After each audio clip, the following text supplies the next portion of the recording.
Pues muy buenos días, un gusto saludar a todas las personas que se reúnen con nosotros como cada martes en este que es el seminario permanente del Human and Not Human Communication Lab de la Facultad de Comunicación de la Universidad de Anáhuac.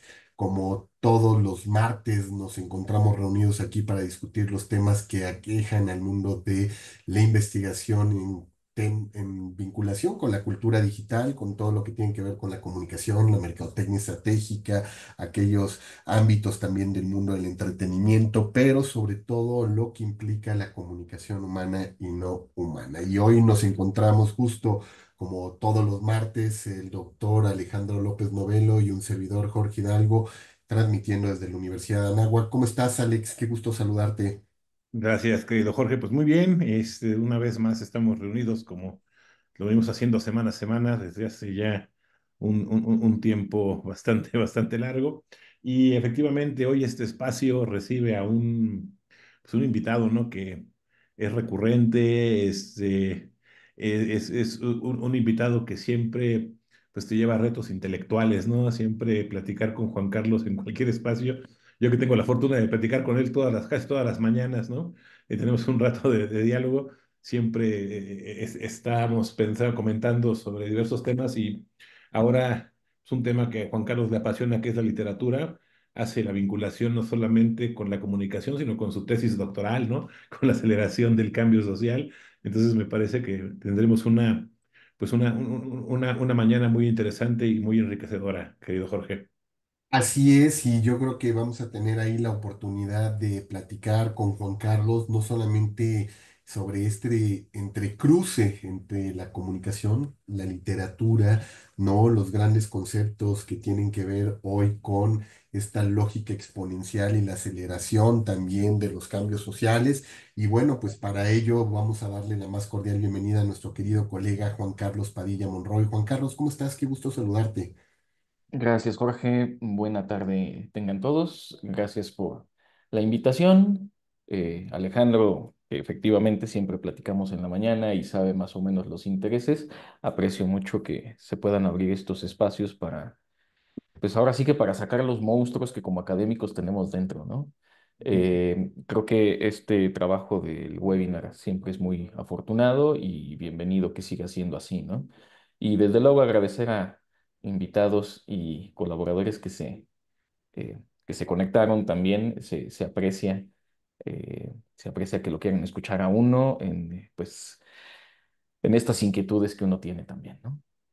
No, y sobre todo estos monstruos que, como bien dices, que se van expandiendo a través del lenguaje, ¿no? Y que hoy nos van a permitir, pues, adentrarnos en estas lógicas metafóricas, ¿no? Y estas lógicas que nos permite precisamente la literatura para poder entender fenómenos complejos, realidades, ¿no? Que de pronto parecieran muy abstractas, pues ya sabemos que la comunicación pues se ha alimentado de las grandes metáforas, ¿no? Autores incluso como el mismo McLuhan, ¿no? Nos hacía ver cómo podría ser casi un método, ¿no? El uso afro y la reflexión analógica desde la literatura para entender otras realidades complejas como era el mundo de la comunicación. Y hoy tú nos traes un tema por demás interesante, literatura como reflejo de la aceleración del cambio social a partir de la obra Diario de la Guerra del Cerdo de Adolfo Bioy Casares, para quienes son seguidores tanto de Bioy Casares como en su momento también del mismo Borges, pues entenderán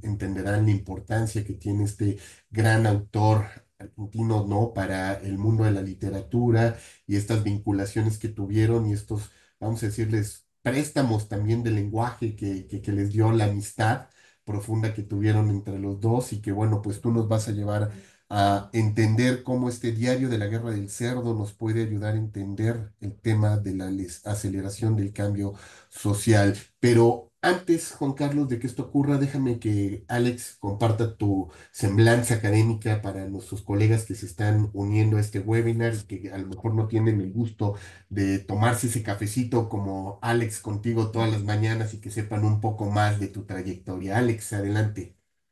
Muchas gracias, Jorge. Sí, bueno, pues, Juan Carlos finalmente, siendo Juan Carlos, mandó una semblanza muy breve, ¿no? Hay muchas cosas que decir, pero me parece que, bueno, pues finalmente así es él. Bueno, Juan Carlos Paya Monroy es profesor investigador en la Universidad de Anáhuac, en México.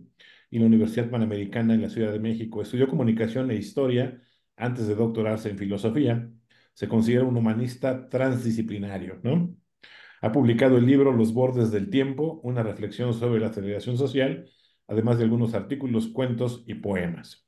Y también ha dirigido la propuesta editorial Utopía, el mejor de los mundos imposibles, y codirige el programa de radio y podcast Pretextos Literarios, por escrito, en un esfuerzo por acercar la filosofía y las letras al público en general, ¿no? Aparte, bueno, pues Juan Carlos Acta ha sido coordinador y bueno, hace otras muchas tantas actividades, pero pues nada, bienvenido querido Juan Carlos y pues micrófonos, pantalla, público, espacio es tuyo. Gracias, Alex. Bien, a ver cómo sale esto que suena muy poderoso. La idea es más bien una idea sencilla y compartir algunas preocupaciones más bien de índole sociológico, eh, que embarra todo, ¿no? Al final, ya lo decía Edgar Morin, la vida, la investigación es complejo, todo esto, ¿no? A ver, una idea inicial que me gustaría compartir, ahí está ya, es em, la impresión de que la literatura y el arte son, al ser sensibles, al ser humanas, son las primeras en entender el el cambio social, los cambios que van a venir. Y aquí algunos ejemplos de esta intuición inicial, ¿no? Por ejemplo, Alicia en el País de las Maravillas de Lewis Carroll, de alguna manera refleja con claridad lo que Harmut Rosa terminará llamando como aceleración social. En otro ámbito, El Mundo Feliz de Aldous Huxley, digamos que 100 años antes se da cuenta de una problemática que el día de hoy vivimos, que es la sedación de una población. Hay autores como Edgar Davis, británico, que hablan de cómo los fármacos, la medicina, el trastorno por déficit de atención, de lo que se trata es de empastillarnos para mantenernos sedaditos y tranquilos, una problemática social contemporánea que se puede ver desde una obra literaria. 1984 de George Orwell, que esto se ha hablado mucho. Le voy a poner el apodo del capitalismo de la vigilancia, como lo hace Shoshana Zuboff. Hablaba del Big Brother, o hemos hablado del Big Brother a partir de esta obra literaria, que me parece que es todavía más grave que solo el Big Brother. En un cuento pequeño más bien, sí, corto, de Carlos Fuentes en sus primeros cuentos, se llama El que inventó la pólvora y me parece que este cuento breve habla de la obsolescencia programada, que es otra preocupación social contemporánea. Del mismo modo, el escribiente de Herman Melville nos habla de lo que ahora ya conocemos como una enfermedad, que es el síndrome de burnout, el síndrome del trabajador quemado. Y bueno, con esto lo único que quiero decir es que el arte y la literatura, con su sensibilidad, son las primeras en percibir los reflejos de los cambios sociales. Es decir, si nosotros aprendemos a leer literatura, podemos visualizar lo que angustia, lo que agobia a, pues a mentes inquietas, a mentes creativas, como es la de los letrados.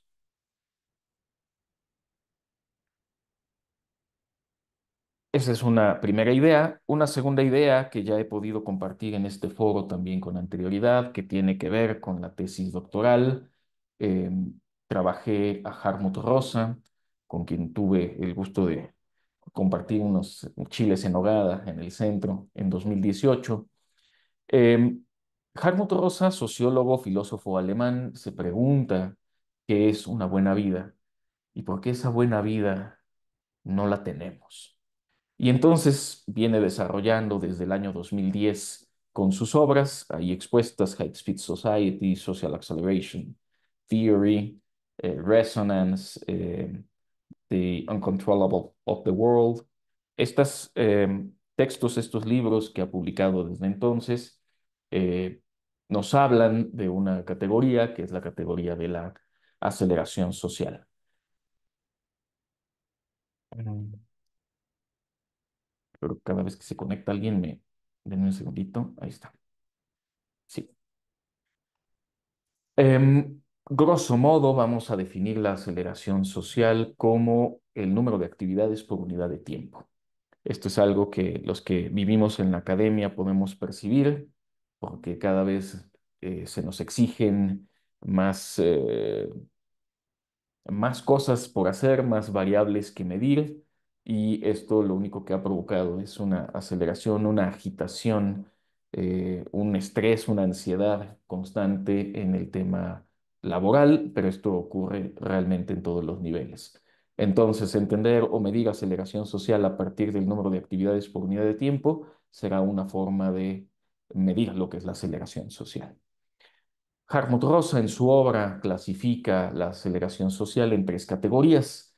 Ya en una invitación previa había hablado sobre la aceleración tecnológica, que se puede definir como el aumento en la velocidad de medios de transporte, comunicación y producción. Ya se habló de eso en otro momento. El día de hoy quiero concentrarme en la segunda categoría, que es la categoría de la aceleración del cambio social. Grosso modo, es cada vez los cambios sociales se dan con mayor frecuencia, con mayor rapidez. Hay una tercera categoría que es quizá la más preocupante de todas, que es la aceleración del ritmo de la vida, y es esta sensación de que no tenemos tiempo para vivir la vida. Digo que es la más preocupante porque es quizá la más subjetiva y la que más padecemos como seres humanos de manera individual, quizá no tanto de modo social, pero es la que nos apremia, es la que nos angustia, y qué terrible sensación sentir que no nos da tiempo para vivir la vida, ¿no? Cuando tenemos pues, todo el tiempo que la vida nos conceda. Entonces me voy a centrar en esta categoría de la aceleración del cambio social para relacionarlo con la obra literaria, concretamente el Diario de la Guerra del Cerdo. Únicamente para explorar un poco más esta categoría, la aceleración del cambio social es muy visual. Cada vez los cambios sociales se dan con más velocidad. En comunicación, cuando revisamos, hacemos una revisión histórica de los diferentes medios de comunicación, comenzando por la imprenta, entre, a ver, entre sí, la invención de la escritura como la conocemos hasta la imprenta pasaron un montón de años, casi siglo y medio. Posterior a eso, entre la imprenta y el telégrafo, entre el telégrafo y el teléfono, entre el teléfono y el cine, entre el cine y la radio, entre la radio y la televisión, entre la televisión y el internet y todo lo que tenemos ahora, que además se va abandonando como lo ofrece la imagen quizá con mucha rapidez, ya hasta la imagen quedó, ya ni siquiera el ave de Twitter existe ya. Se dan estos cambios con mayor velocidad, se puede ver a nivel, obviamente, medios de comunicación, a nivel tecnología, pero también a nivel político. Por ejemplo, me gusta decir que los gobiernos en América Latina dan bandazos de borracho de la izquierda a la derecha con una velocidad brutal, del Dilma Rousseff y Lula, de repente Bolsonaro, y de repente otra vez en la izquierda. Argentina ahorita está viviendo un desajuste brutal.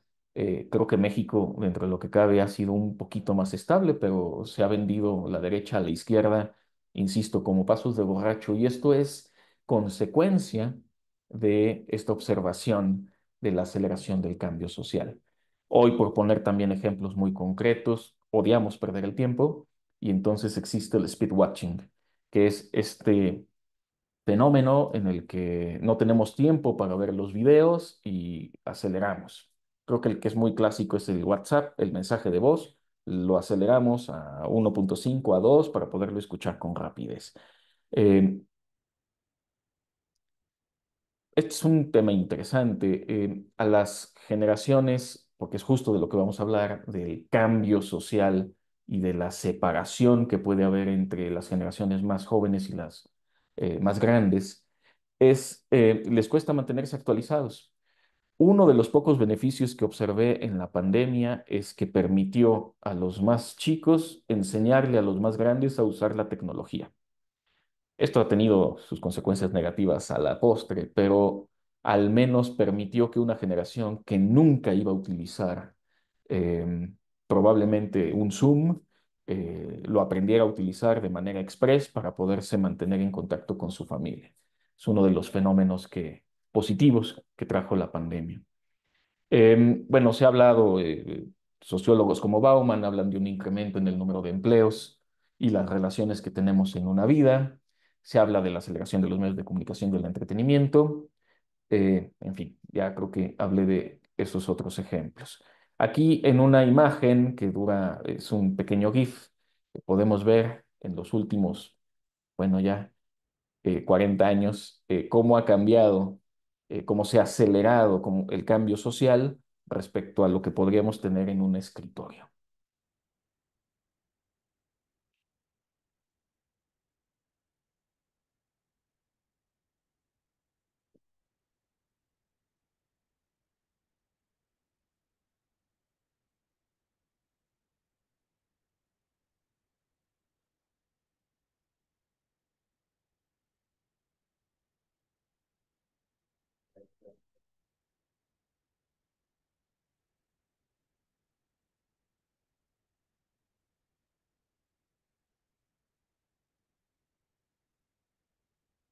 Se ha dicho en otros foros, pero es muy visual. En estos 40 años todo ha cambiado y ya todo puede estar guardado prácticamente en un dispositivo, ¿no? Bien, si esta idea de la aceleración del cambio social que expone Hartmut Rosa en su obra es real, entonces viene la pregunta, ¿no? Si esos cambios sociales son cada vez más frecuentes y las personas vivimos más en promedio año con año gracias al avance tecnológico mismo, hay una intuición, quizá un brinco un poco fuerte, pero podría haber un conflicto entre generaciones, un momento en el que las generaciones jóvenes y las generaciones de los más grandes ya no solo no se entiendan, sino que legítimamente se odien. Porque eso es lo que expone el diario de la Guerra del Cerdo de Adolfo Bioy Casares. Y si esta intuición de que la literatura percibe con anterioridad problemáticas sociales que pueden venir, entonces se pueden encender las alarmas. Sí, es una idea un poco alarmista, pero juega con esta polaridad. Voy a poner un ejemplo, porque la música es un muy buen ejemplo. Generaciones de los setentas comparadas con las de los ochentas, noventas, solo por hablar de la música. ¿Y qué es lo que escuchamos en el argot popular? No, pues que los Rollins son los mejores, ¿no? Como los Rollins, eso lo habrá escuchado el abuelo, ¿no? El bueno era Michael Jackson. ¿O qué es lo que se escucha ahora? Y a ver, los que escuchan ahora a Bad Bunny, probablemente en 20 años estarán mentando que ahora se escucha otra cosa, porque aquí se refleja en la música el cambio social. Y bueno, para hacer justicia también, lo mismo ocurre con las mujeres, ¿no? Eh,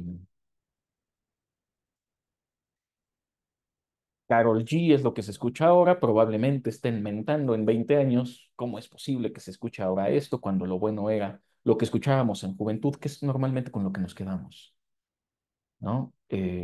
De la bruja cósmica Karol G es un reflejo del cambio social. Eh, que llega a confrontar, si vemos de repente cosas a manera de broma, quizá, de un padre y un hijo peleando porque la música es mejor la que escuchaba cada quien en su juventud. Y sí, entre broma y broma se dice que la verdad asoma, ¿no? Y es aquí donde empieza un poco la inquietud, un poco la investigación. ¿Qué se dice hoy de las generaciones actuales? Uno como profesor universitario está alerta, sensible y en contacto con jóvenes siempre de más o menos la misma edad, de los 18 a los 23, 24 años más o menos. Se dice que los jóvenes son susceptibles a las últimas modas y tendencias y que por eso están dispuestos a descartar valores y tradiciones en favor de las tecnologías, de los nuevos entretenimientos, etcétera, etcétera. Ahora, esto es una constante porque esto se podía decir hace 20 años y seguramente hace 40 también se podía decir. Aquí la cuestión es si la aceleración del cambio social es cada vez más rápida, esta brecha generacional podría ampliarse y es aquí donde se desata una posible locura. ¿Qué opina, por ejemplo, la generación de los llamados X o los baby boomers respecto a un personaje como Greta Thunberg? Un personaje actual con una denuncia actual que acusa a una generación de robar el futuro de una generación presente. Es muy fuerte, claro, y se ha dicho mucho sobre ella y si los papás la han manipulado para que diga lo que tiene que decir y que bueno, una cosa es Suecia y otra cosa sería México. Aquí la cuestión es que empieza a haber un poco de enardecimiento, de denuncia de una generación hacia otra. En el tema del COVID, los más afectados en cuestión de salud fueron los más grandes, en cuestión laboral fueron los más jóvenes que ya estaban entrando al mundo laboral. Sí es importante observar desde la academia, por ejemplo, estos comportamientos sociales que están vinculados, por supuesto, con la comunicación, con los medios de comunicación. Eh, Me parece que eh, hoy vemos una batalla, va a haber elecciones en Estados Unidos. Bueno, Biden se bajó del barco, pero era una batalla de una generación completamente ajena a la mayoría de la población en Estados Unidos. Ya con el cambio de Kamala, ya quizá ese asunto cambia debido precisamente a una deficiencia de salud de parte de uno de los candidatos, ¿no? Em, bueno, menciona a Karl Mannheim, es un sociólogo alemán. Él habla de que en tiempos de turbulencia se despierta la conciencia de las generaciones y me parece que a raíz de la pandemia, este tiempo turbulento está haciéndose presente, precisamente porque al salir de pandemia y además habría que añadirle, con la llegada de la inteligencia artificial, las brechas generacionales, las brechas tecnológicas, las brechas de los accesos se pueden ampliar y esto puede llegar a ser muy peligroso, ¿no? Él habla de que los cambios tecnológicos y Mannheim es del siglo pasado contribuyen a una desconexión entre grupos de edad. Generaciones actuales viven más separadas física y digitalmente, se generan estereotipos, se generan percepciones muchas veces erróneas, pero con cicatrices profundas y estas son las que tenemos que analizar. No es un tema nuevo, sino que es un tema que ha llegado a ese punto culminante, a ese punto de ebullición. Sí, justo periodos más rápidos en cambio social y ahorita la inteligencia artificial lo viene a acelerar todavía más por categoría de aceleración tecnológica. Hay un autor que me ayudará a tratar de explicar estas diferencias generacionales, que es Bobby Duffy. em, Vamos a separar generación baby boomer, más que ponerle fechas precisas, si es un cambio en el pensamiento, generación X, los millennials y cuál es la tendencia con los centennials, que finalmente son los alumnos que tenemos sentados en las aulas universitarias el día de hoy. Él dice que el problema necesita considerar muchas variables, efectos de periodo, hay picos altos, hay de repente alertas que se encienden, no podemos ser extremistas y solo tomar esos efectos de periodo manifiestos.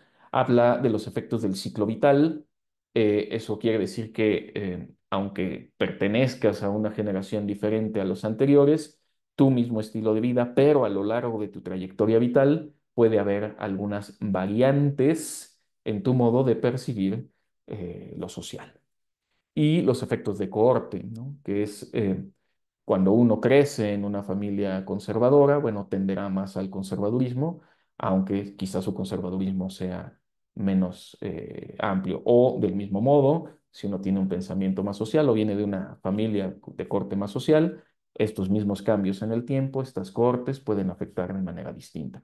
Estos factores son importantes a considerar para no tener una investigación completamente parcializada y dramatizada hacia cualquiera de sus extremos, ¿no? Em, Este es un fenómeno interesante que tiene que ver también con observaciones que podemos ver en política. Por ejemplo, ya salió el anterior presidente de México, eh, pero él claramente tenía un efecto de retrotopía, como lo expone Sigmund Bauman. La retrotopía es creer que todo periodo anterior fue mejor. Esto se expone en una película Woody Allen, eh, la de Medianoche en París, donde se expone, claro, pues es que la década de los 20 era mejor, pero siempre hemos creído que los tiempos anteriores, sobre todo los tiempos de juventud, son mejores. Cuando esto se extrapola en política, bueno, podemos tener algunos desvaríos, como considerar todavía a las energías no renovables como las mejores en la actualidad. Eso es un efecto retrotópico, y esto también hay que evitarlo. No por ser anterior es mejor, tampoco por ser nuevo tiene que ser mejor. Más bien hay que dialogar más entre generaciones para evitar precisamente estos conflictos que podrían desencadenar algo similar a lo que se ve en el diario de la Guerra del Cerdo. Para efectos prácticos hablaremos de generación de la preguerra, que ya es muy pequeñita, la de los baby boomers, la generación X, la millennial y la centennial. Diario de la Guerra del Cerdo es una obra publicada en 1969 de Adolfo Bioy Casares, eh, autor del boom latinoamericano. Quizá de él sea más conocida La invención de Morel. No es uno de los autores más leídos, aunque sí conocido, y como formaba parte de este grupo de intelectuales a mediados del siglo pasado, pues, se le conoce. Diario de la Guerra del Cerdo creo que es una obra menos conocida, que tiene dos películas, dos puestas en escena, una en la década de los 70, una más reciente. Grosso modo, porque no me puedo extender demasiado en tiempo, esta novela es un reflejo de un problema generacional. Am, un grupo de viejos, viejos entre comillas, ahí más que hablar de edades, el autor lo que hace es decir que el protagonista, Isidoro, pierde la dentadura y ya la tiene que cambiar y se tiene que poner una dentadura postiza. Y va a ver a sus amigos, a los muchachos, a jugar los juegos que juegan los viejos ya retirados en aquella Argentina que siempre Adolfo Bioy Casares tiene quizá la prudencia de hacer de Argentina una Argentina ficticia, es decir, una Argentina que no existe. La cuestión es que empieza a haber revueltas en esta Argentina ficticia en la que parece que los jóvenes desocupados y sin empleo empiezan a maltratar a los viejos por considerarlos inútiles. Nosotros seguimos a Isidoro en todo el trayecto, donde cada uno de sus amigos va a empezar a sufrir algún tipo de violencia, algún tipo de abuso. Quizá el momento más dramático de la obra es cuando uno de sus amigos va con su hijo, bajo la advertencia de los amigos de no ir a un partido de fútbol. Pero todos sabemos que en Argentina el fútbol es, bueno, un fenómeno brutal. Eh, y lo que se cuenta es que al pobre viejo lo mataron.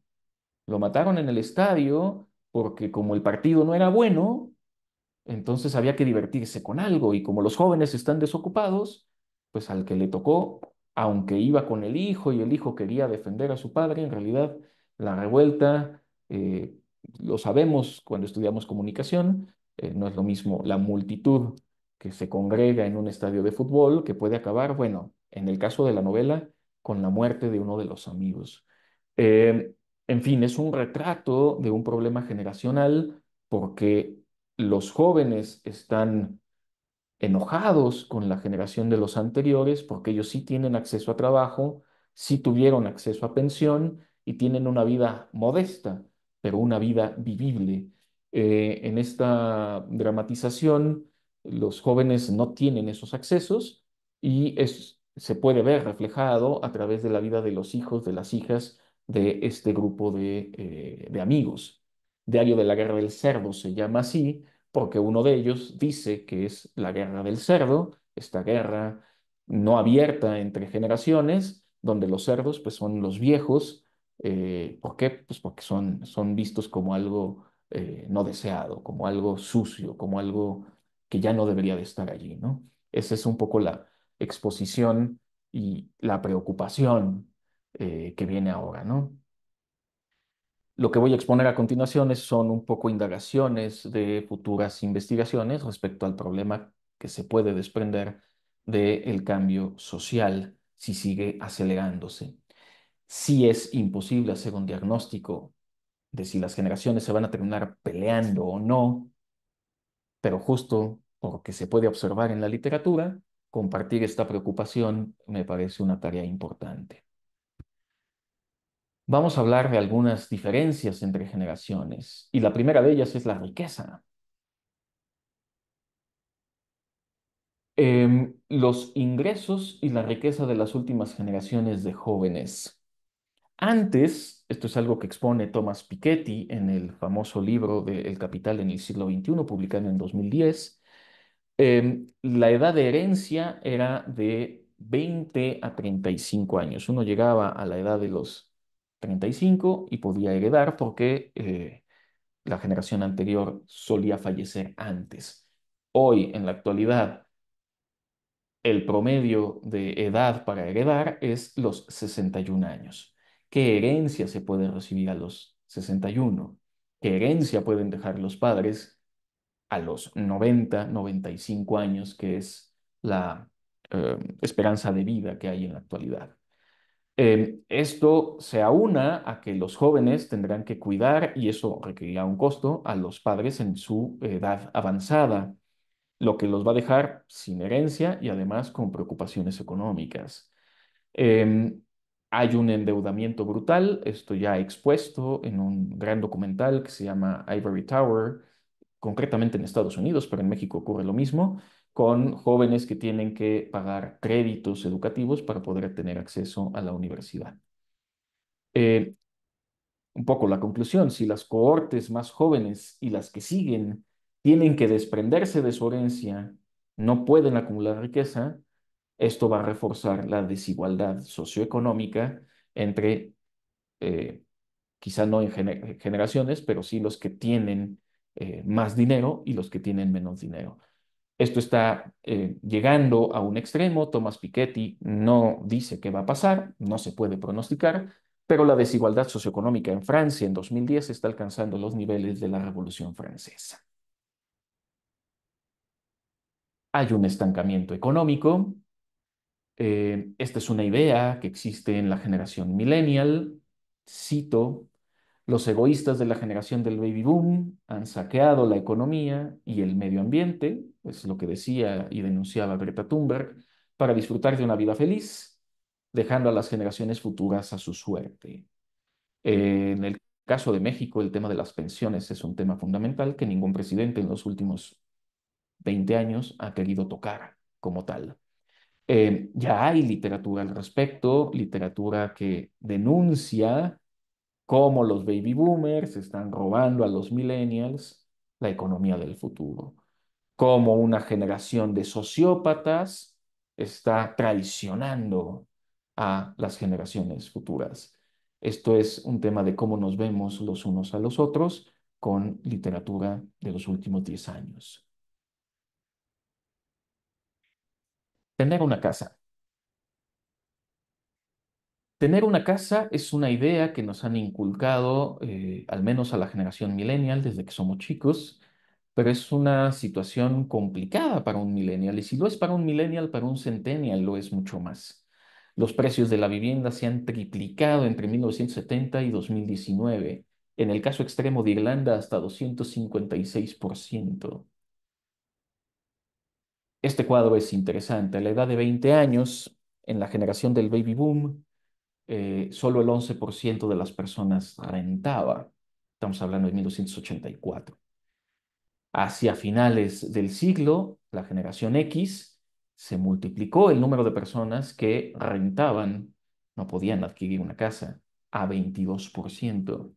Es muy curioso cómo se duplica hacia 2016. 44% de la generación millennial tiene que rentar. No hay todavía datos de la generación centennial, pero si siguiera multiplicándose estaríamos hablando de un 88%, lo que sería una barbaridad. Es impensable para un centennial adquirir una casa, adquirir un departamento, que además pues, cada vez evidentemente son más caros. Eh, las personas de mediana edad van a reducir su probabilidad de comprar una casa y rentarán hasta su jubilación, lo que mermará su economía.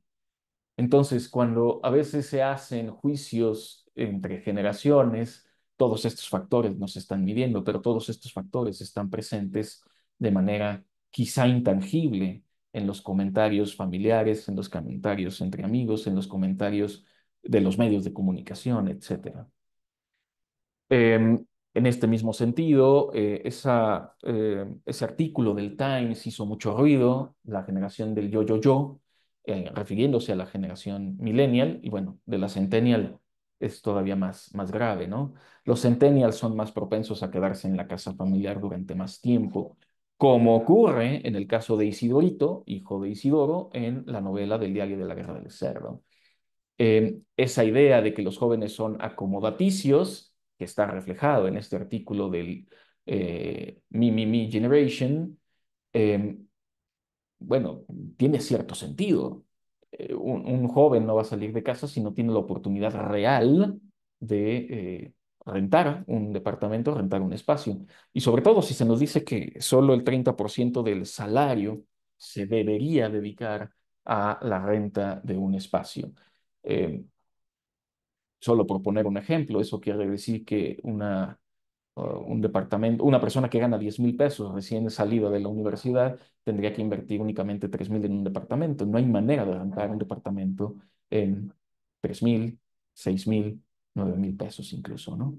Eh, Se habla en este artículo de que esta es la sociedad más segregada por edades que haya existido jamás. Y esto tiene cierto sentido y el problema es que la brecha se puede seguir ampliando, ¿no? Si estas cosas no van a mejorar, ¿cómo evitar entonces, cómo impedir que la gente intente cambiar el sistema, derribarlo de manera violenta, como ocurre en el Diario de la Guerra del Cerdo, ¿no?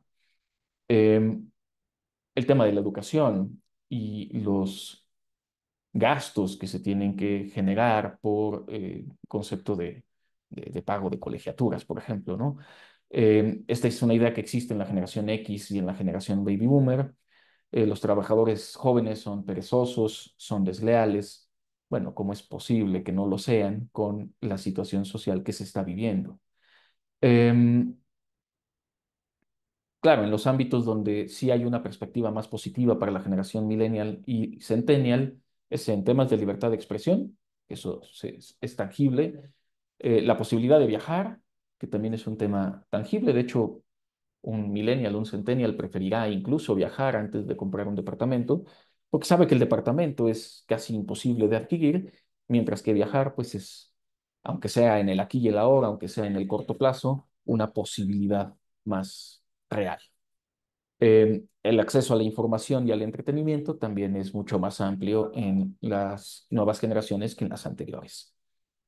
Am, bueno, el costo anual por educación en la década de los 40 y los 50 era de alrededor de $6,000 norteamericanos. Para la década del 2020, la que estamos viviendo, esto se ha incrementado a 20,000. Es increíble, en la misma universidad el costo del crédito se ha multiplicado de manera brutal entre el año 2014 y el 2023. Cuesta el doble un crédito universitario en una escuela privada. Em, ¿Qué perspectiva hay a futuro? ¿Cómo evitar que haya un confrontamiento entre generaciones con estos datos?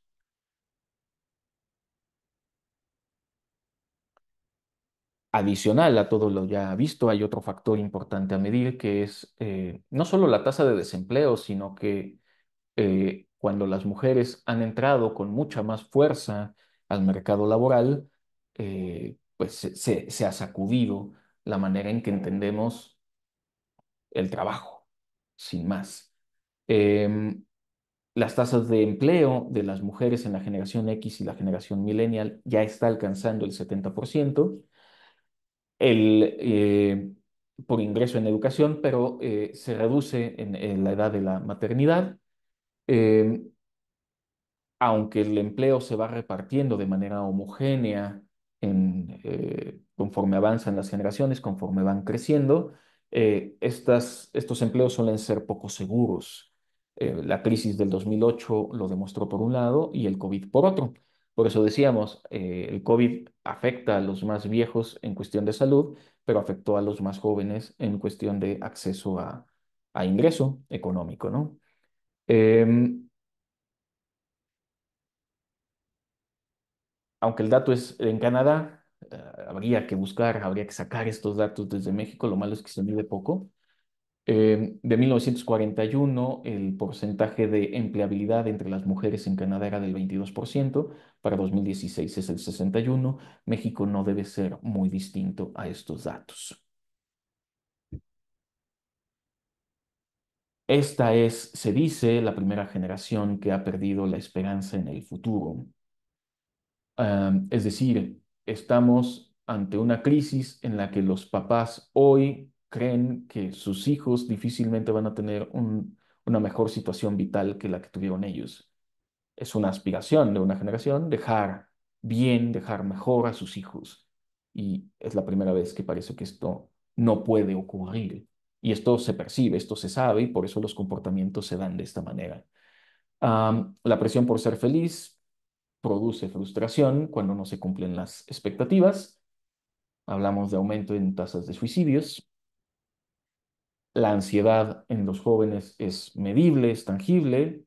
Hay un diagnóstico, un aumento en los diagnósticos de enfermedades mentales. Esto es lo que James Davis les comentaba, retrata en esta obra de Sedados, donde ya además para la industria farmacéutica es muy fácil recomendar medicinas para mantener la atención, para no estar estresado, en muchos casos son remedios paliativos, ni siquiera son reales. Se habla por ahí también, Bobby Duffy, de la miseria de la mediana edad, que la felicidad tiene forma de U. Uno es muy feliz cuando es infante y cuando llega a la mediana edad ya no lo es tan feliz. Y luego en la vejez parece que vuelve a haber un repunte. Es preocupante el trastorno mental en jóvenes de edad universitaria. Solo entre 1998 y 2019, un incremento del 7% no es menor. Es solo una observación, hay que hacer mediciones más precisas. A mí me gusta constantemente preguntar a los alumnos algunas cosas que me ayudan a percibir si hay cambios importantes en esto.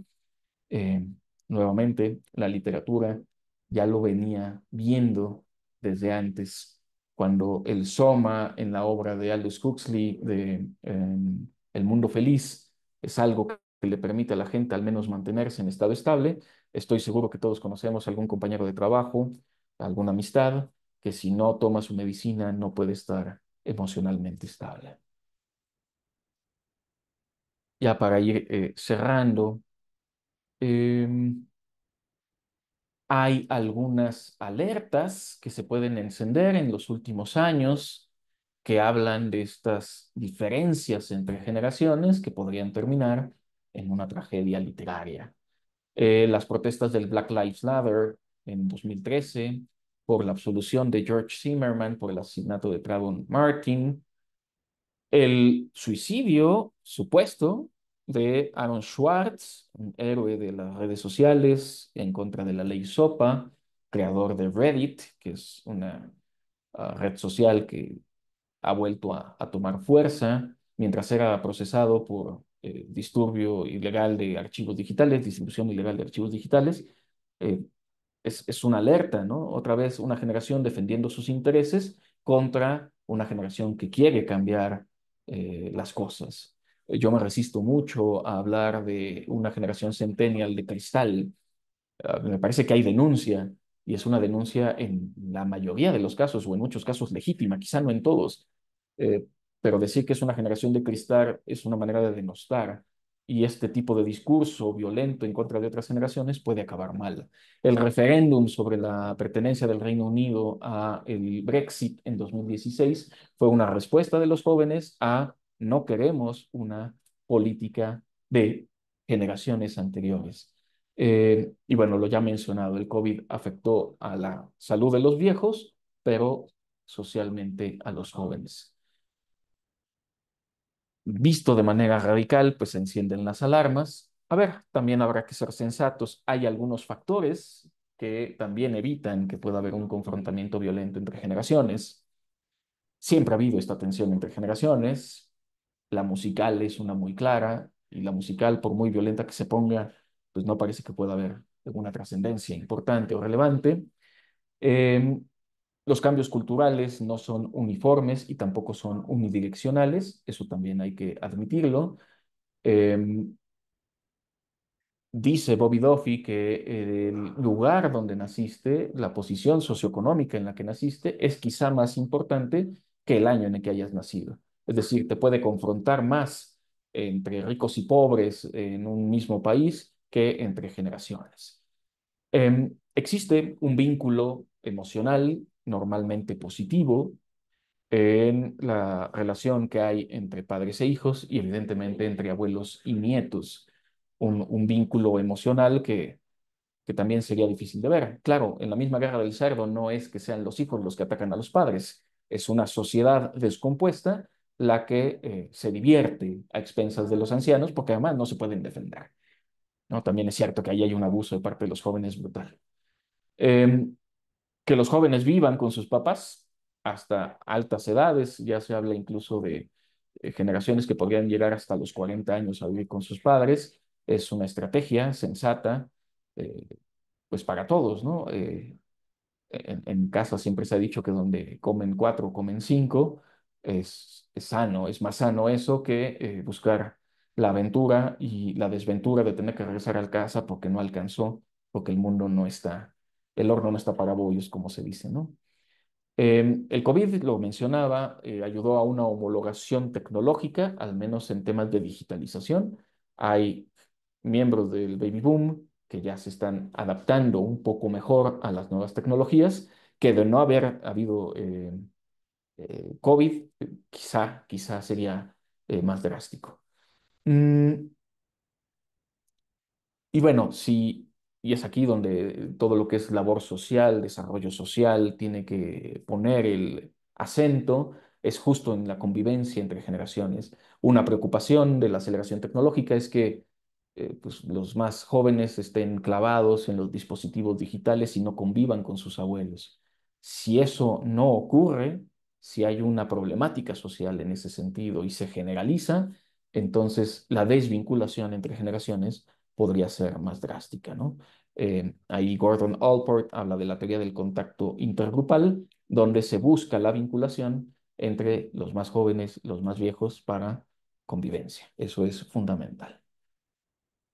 Y pues eso sería de mi parte todo. No sé si haya algún tiempo para algunas preguntas, respuestas o compartir algunas inquietudes por parte de ustedes o por parte de alguien que haya atendido la Por conferencia. supuesto, Juan Carlos, pues te agradecemos muchísimo, como siempre, tu extensa, clara y muy precisa presentación que nos hace sobre este tema, que sin duda pues, nos lleva a reflexionar sobre este tema, ¿no? Que es la temporalidad, el envejecimiento, las tensiones intergeneracionales, esta parte de cómo se están vinculando los procesos de aceleración del cambio a través de esta obra, ¿no? Del diario La Guerra del Cerdo que nos has platicado a lo largo del día de hoy y que efectivamente nos pone en situación sobre estas nuevas formas de exclusión simbólica, ¿no? Diría yo que se dan dentro de estos contextos que nos marca la obra literaria, pero que nos deja ver cómo efectivamente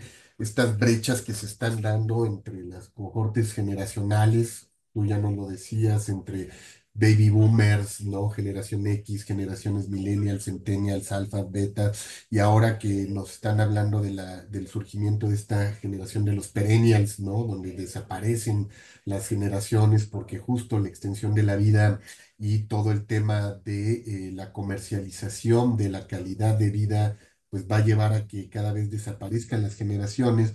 Pues la pregunta es cómo se van a dar estas exclusiones simbólicas y brechas que ya tú nos estás dando, ¿no? En temas de vulnerabilidades por las formas de vida.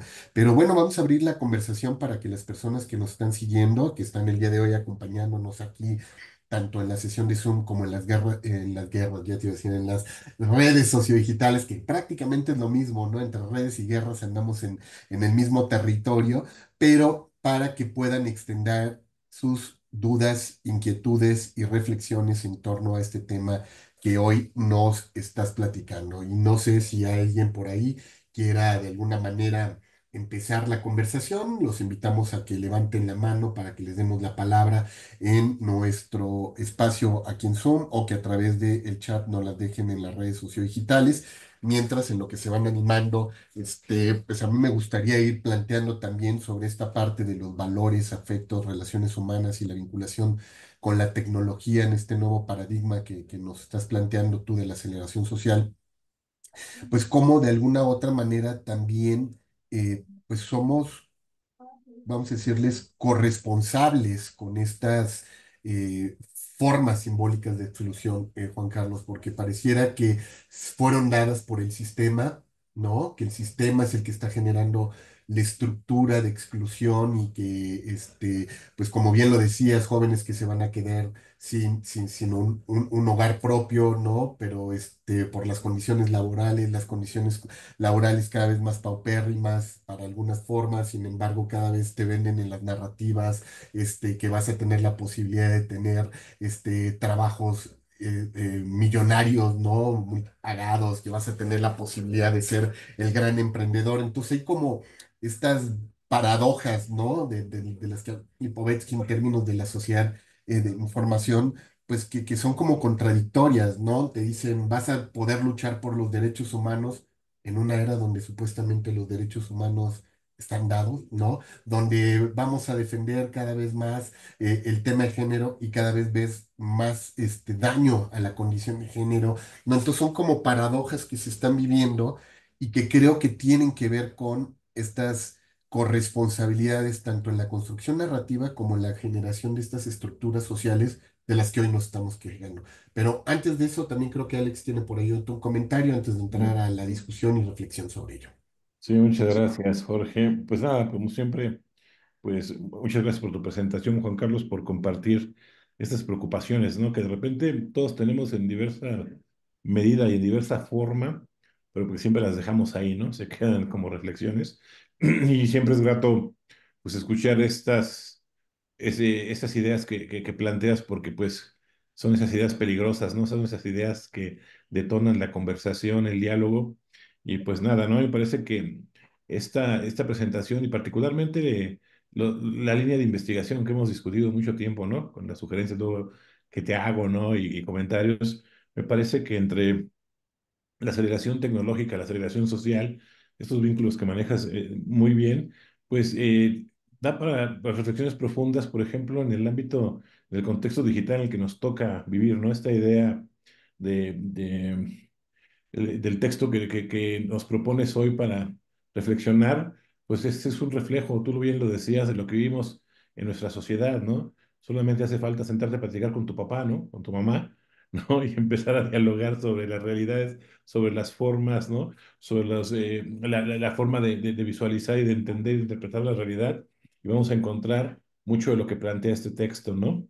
Entonces, a mí me parece que tenemos muchos retos, pero sobre todo en un contexto digital, pues nos viene bien acordarnos, ¿no? Ya por ejemplo, Jorge mencionaba a McLuhan, pero pues a Humberto Eco, ¿no? Con sus apocalipsis ya integrados, es eso, ¿no? Es otra vez un reflejo de cómo se van dando estos cambios, esta aceleración social, esta aceleración tecnológica y el impacto que tiene en diversos ámbitos de la vida que de repente ni siquiera nos ponemos a reflexionar sobre ellos, ¿no? Como regularmente tú sí lo haces, ¿no? Y me quedaba pensando en esta idea de, pues, de que las brechas, ¿no? Que llevamos estudiando desde que llegó Internet, ¿no? Al contexto social, las brechas cognitivas, las brechas tecnológicas, etcétera, etcétera, pues siguen estando ahí, ¿no? Y otra vez, solamente es encontrar las formas y las fórmulas para poderlas clarificar y para poderlas entender, ¿no? Y también me gusta mucho este análisis recurrente que haces de la pandemia COVID, ¿no? 19, sobre todo el confinamiento y todos los efectos positivos y negativos, pero sobre todo los positivos, que también Jorge lo trabaja por ahí en sus textos, pues esta aceleración de la vida digital, ¿no? Esa aceleración de diversos procesos que llegaron para quedarse y que están ahí, que todavía estamos nosotros viviendo esos remanentes de la pandemia del confinamiento y que de repente tampoco nos hemos dado espacio ni tiempo para reflexionar, ¿no? ¿Qué cambió? ¿Cómo se aceleró no solamente la vida tecnológica, sino cómo se aceleró esta vida social, ¿no? Y qué efectos va a tener más adelante? Entonces, a mí me parece sumamente interesante escucharte y pues nada, o sea, a mí me gustaría, si Jorge me lo permite, lanzar la primera pregunta, y creo que por ahí Lulú Álvarez ya tiene una pregunta ahí en el chat, pero ¿qué es lo más complejo, Juan Carlos, de esa relación que presentas entre aceleración tecnológica y aceleración social, desde la perspectiva de un comunicólogo, sociólogo, filósofo y todas esas vertientes que tienes? No sé cómo aterrizar esa complejidad de estas dos categorías. Y hay una más que pones, ¿no? En tu tesis doctoral, que seguramente te invitaremos para que la externes, ¿no? En otro espacio como estos. Bien, a ver, creo que la complejidad está en la relación entre estas dos categorías. Eh, Quizá mi preocupación más legítima es observar, porque aunque en la academia siempre vamos atrás, y ahorita estamos inventando el hilo negro para ver cómo aplicar inteligencia artificial en el aula, ya vamos atrasados. Eh, la aceleración tecnológica, esta reducción más bien el aumento en la producción, en la velocidad de producción, de comunicación y de velocidad como tal, eh, es un factor, diríamos en filosofía, es una causa de la aceleración del cambio social. Entonces, ¿qué me preocupa? Me preocupa que la implementación de la inteligencia artificial acelere procesos que no solo van a mantenernos en un estado de ansiedad, depresión, déficit de atención, sino que adicional a eso, los que puedan implementar bien la inteligencia artificial van a despuntar económicamente sobre los que no lo están y esto va a terminar abriendo y acelerando la apertura de las brechas en el cambio social, porque quizá llegue un momento, estoy inventando un poco, pero no deja de ser intuitivo, eh, la generación de los que no quisieron o no supieron o no tuvieron acceso a la inteligencia artificial van a vivir en un mundo completamente distinto al que vivirán los millonarios que la armaron sabiendo utilizar inteligencia artificial y que se mantienen en la carrera por seguir generando, creando y abriendo estas brechas. La complicidad está ahí. Y la tercera categoría, que es la de el ritmo de la vida, es justo la que nos está partiendo. No sé si es la que está en medio o es la que conduce entre las dos y la que nos lleva entre las patas. Dicho sea así.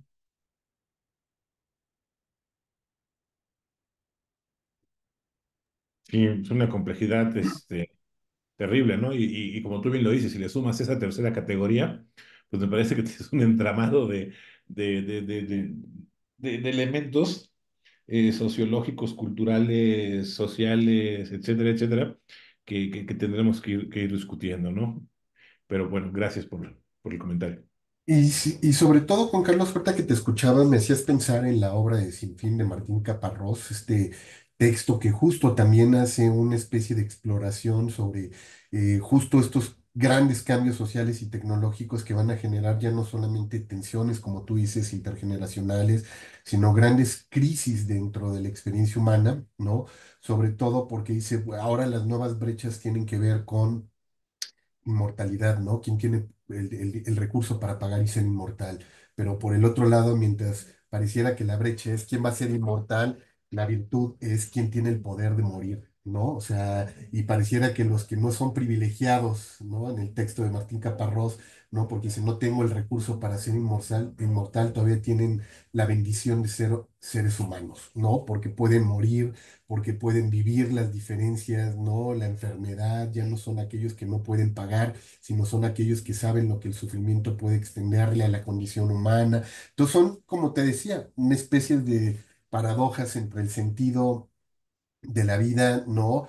Las exclusiones, tanto físicas como simbólicas, las condiciones de poder, las nuevas estructuras que se vienen dando y que cuando te escuchaba con esta reflexión que nos hacías sobre el diario de la guerra, pues te digo que me hacías mucho pensar en esto que el mismo Caparrós plantea, ¿no? Un poco estos sinsentidos que va dejando esta parte de la desestabilización sobre la identidad, la experiencia, la dignidad humana a partir de estas condiciones que se van generando. Pero bueno, creo que ya tenemos por ahí comentarios. Empezamos, si gustas, con el Lourdes Álvarez, que por aquí, Lourdes, te abrimos el micrófono para que puedas, por favor, tú misma hacerle la pregunta directa a Juan Carlos.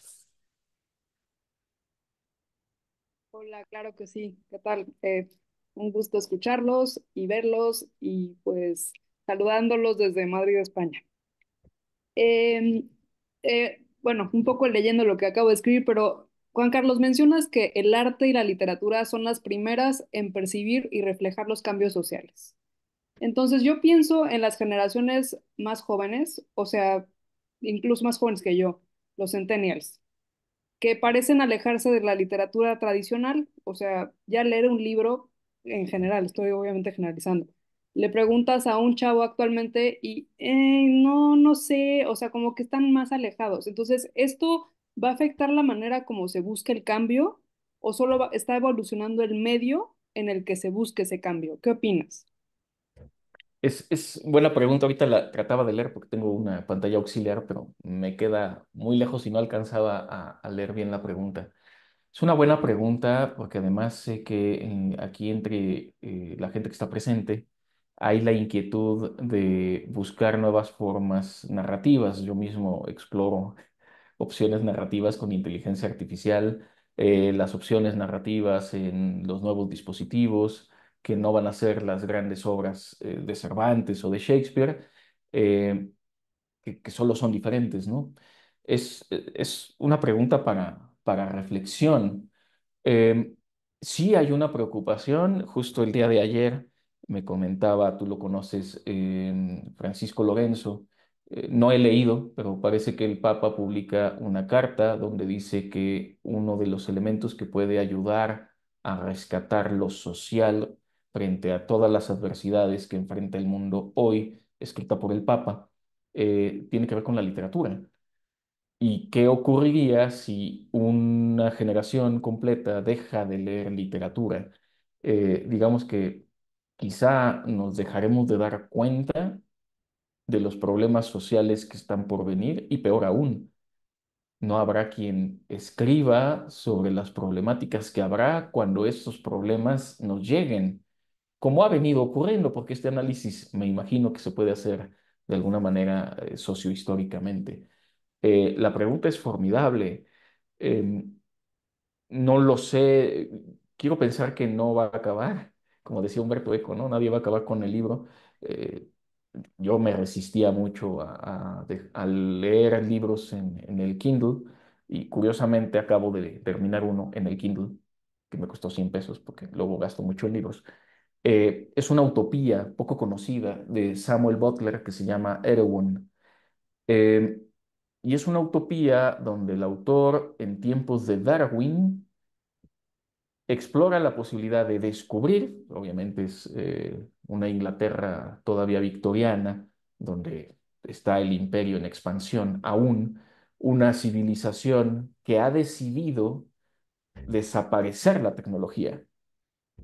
Y me sonó fascinante y por eso leí la novela, que ya entendí por qué no pasó mucho a la historia de la literatura y se volvió un clásico porque no es una gran obra literaria, pero el planteamiento es muy interesante. Curiosamente, el autor, insisto, en esta era todavía victoriana de época de Darwin, donde se hablaba de la evolución, Eh, Se pensaba, se plantea que así como el ser humano evoluciona, las máquinas pueden evolucionar, que es una preocupación un poco Terminator, pero que existe hoy de que puede la máquina ser más inteligente que el ser humano y después desplazarlo. Con ese riesgo, en esta obra, esta civilización suspende la tecnología y se dedican al cuidado del cuerpo y demás. Lo curioso es que el autor mismo se burla de esa civilización supuestamente más avanzada por haber abandonado la tecnología. En fin, sé que me desvío un poco del tema, pero respecto al medio y si el medio cambia, lo importante es que la narrativa, la literatura sobreviva. Y si sobrevive y ahora se va a leer en teléfonos celulares o se va a hacer cómic de todo o vamos a tener una inteligencia artificial que lo va a decir en lugar de nosotros leerlo en el libro físico, mientras sobreviva como obra literaria, quiero pensar que nos podemos mantener. Em, claro, el interés por los libros, el interés por la literatura es lo que está en juego y ahí pues comparto la preocupación. No te sé decir si solo es un cambio eh, en el dispositivo o si el cambio en el dispositivo va a terminar mermando la capacidad de predecir el futuro. La pregunta es muy buena y pues, merece una buena conversación, ¿no? Y sobre estas conversaciones, Juan Carlos, pues bueno, ya nos lo decía, te digo nuevamente, nuestro gurú de cabecera, McLuhan, ¿no? El artista como la antena de nuestros tiempos, ¿no? Como aquel que va sugestando precisamente el modo de percibir la realidad antes que lo haga el resto de la población. Pues ahorita, si nosotros nos remitimos a esta metáfora macrogiana, pues diríamos que justo ante la pregunta que nos hacía Lourdes, ¿no? Sobre, pues, qué tanto iban a aparecer algunas tecnologías o reaparecer, pues hoy estamos viendo estos ciclos complejos, ¿no? En el momento en que se lanzó el Kindle, ¿no? Pues veíamos que se estaban vendiendo más libros impresos que digan, más libros digitales que impresos, y hoy el fenómeno es inverso, ¿no? Hoy están regresando la venta de los libros, versus el dispositivo tecnológico. Vimos que el día que anunciaba Bertelsmann la desaparición de su impresora de LPs, era cuando más viniles se estaban vendiendo en el mundo. Entonces, vemos como efectos, ¿no? Que de pronto aparecen, ¿no? Como tendencias que se van de alguna manera como moviendo en especies de espirales, ¿no? Entonces, uno pensaría si a veces nuestros temores con los cuales estamos viendo los procesos de aceleración, pues no son también efectos como estos, ¿no? Donde nos vamos al extremo de los apocalípticos y cuando de repente nos damos cuenta y estamos pensando otra vez como, ¿no? Integrados, ¿no? Y posteriormente nos volvemos a mover y que es parte de esta condición, ¿no? En la que estamos hoy día sumisos, ¿no? Decíamos, cuando los padres estaban regresando a estas visiones ortodoxas, criticando a los hijos, ¿no? De la importancia del matrimonio, veíamos el incremento de los divorcios. Los chicos decían, yo ya no creo en el matrimonio porque no hay testimonio en mi vida, sin embargo, yo voy a demostrarle a mis padres que sí se puede otra vez volver a uno a casar. Entonces, a ver, ¿dónde está, no? El discurso sólido y argumentado sobre esto. Pero bueno, creo que ahí vienen varias de estas posiciones que habría que seguir reflexionando sobre el tema. Alex, y no sé si tú ya tengas por ahí también comentarios de las personas que nos siguen en internet. No, hoy no tenemos comentarios el día de hoy en internet, pero bueno, pues esperemos que se animen a participar las personas que nos han acompañado. Y pues nada, a mí me hace pensar mucho las reflexiones de Juan Carlos, pues, en los temas de pensando en inteligencia artificial y pensando en otra vinculación que es sumamente interesante, que creo que le hemos dialogado, que tiene que ver con la ficción, ¿no? Hablando de literatura, ¿no? También esa combinación es fantástica, ¿no? Para poder tratar de entender los fenómenos que hoy nos están aquejando, que estamos enfrentando, y sobre todo los retos, ¿no? Que tiene este mundo tan complejo, y en términos de Juan Carlos, este mundo tan acelerado en diversas dimensiones, ¿no? Y diversos fenómenos que a veces nos sobrepasan, ¿no? Decía Juan Carlos, y lo decía bien, estamos preocupados por la implementación de la inteligencia artificial en muchos ámbitos, cuando pues ya otra vez vamos, vamos detrás, ¿no? Y vamos acelerando y acelerando los procesos para tratar de, pues de integrar estas dinámicas a nuestras propias prácticas cotidianas y sociales. Pues nada, ¿no? Tiene mucho sentido y otra vez, ¿no? Y mucho, es muy significativa la presentación que Juan Carlos nos ha hecho el día de hoy, Jorge.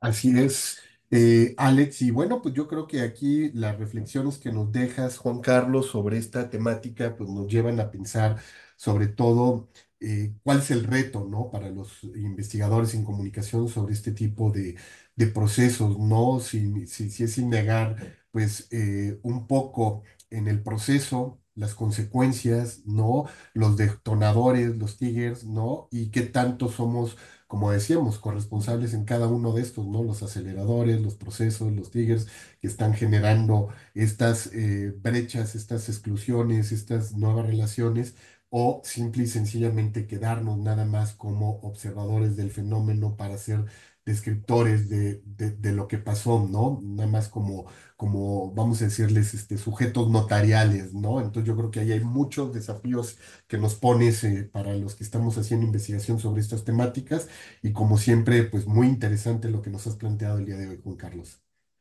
Sí, nada más como una intuición ahorita que te escuchaba, Jorge, y es una mera intuición que ya me está volando la cabeza.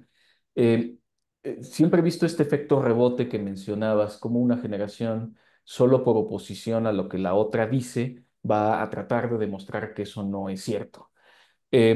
Y pensaba en la teoría de la estructuración de Anthony Giddens, donde estos fenómenos de comunicación concretamente, pero también se pueden medir a través de los fenómenos sociales, que son comunicativos en muchas ocasiones, em,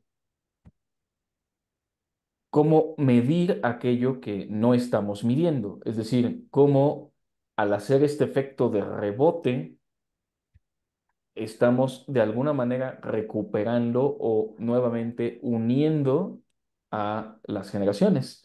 El ejemplo que se me ocurre es esta Holanda que era fervientemente católica, que de repente se volvió eh, no voy a decir apóstata porque quizá no sea el Ujú. término correcto en la era contemporánea, pero que empezó a convertir las iglesias en centros para patinar y demás. Pareciera que ahora regresa otra vez al redil y me quedé pensando, Hartmut Rosa usa mucho la física y observaciones de la física para sus teorías. La aceleración es un proceso físico, la resonancia es un proceso físico y esta situación muy natural de expansión y después estoy pensando en un agujero negro, ¿no? Un agujero Sí. negro que explota, se supone que el Big Bang, el origen del universo, es esta gran expansión que podría haber venido de una acumulación de materia brutal, y de repente hay otra contracción, de modo que el tiempo y el espacio podrían ser una especie de juego de expansión y compresión, que quizá es un fenómeno social natural.